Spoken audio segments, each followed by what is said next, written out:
Thanks very much, Mr. Speaker.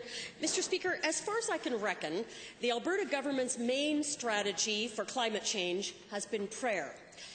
At the time, I observed that the 08 strategy was back-end loaded. In other words, not much done now, but much hope and prayer that something, anything, maybe some technology would appear toward the end that would save them.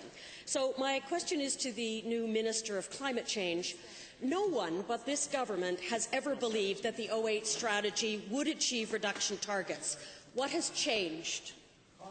The Honourable Minister of Municipal Affairs with responsibility. Thank you, Mr. Speaker. Mr. Speaker, this government has actually achieved its targets in a number of ways, Mr. Speaker. Mr. Speaker, just to give you a couple of examples, wind has increased from 1% to 9%. Conventional coal has decreased from 52% to 39%. Today, more than 45% of Alberta's electricity generating capacity comes from alternative and renewable energy sources, Mr. Speaker.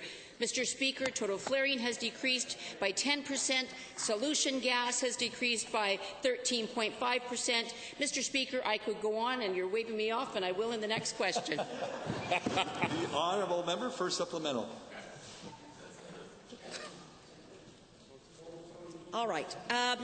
The government has always diminished and obfuscated on climate change by basing reductions from a business-as-usual scenario rather than the start date, and by using emission intensity to measure change rather than the actual reduction of emissions. So will this new, perhaps old, strategy of the government please stop using these two mystifying terms?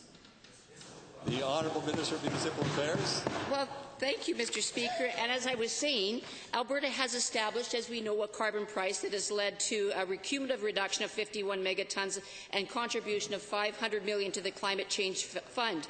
We've invested $1.3 billion and will invest $1.3 billion in carbon capture and storage, which alone, Mr. Speaker, per year will reduce emissions by 2.7 million tons. Mr. Speaker, we are committed to slowing growth of emissions while protecting the economy. We set realistic targets, Mr. Speaker, and that is why, Mr. Speaker, we're renewing our climate change strategy to meet our 2020 targets.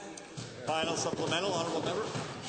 Well, in 2012, you produced 249 megatons, so I don't know that getting rid of 50 is going to make much of a difference here.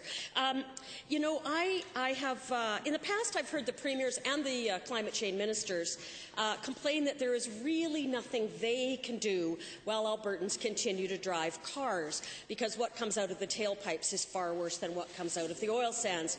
Now, is the minister planning to achieve climate change targets by making it the commuter's problem?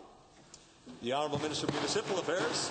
Well, Mr. Speaker, I would say to the member to stay tuned as we renew our climate change strategy. We'll be looking at a variety of measures in order to meet the 2020 targets, Mr. Speaker. And we'll be doing this. If you think about this, Mr. Speaker, our population has increased by 1 million people between 2002 and 2015. And, Mr. Speaker, we have a strong economy, which this government is responsible to making sure we protect while meeting our reduction targets.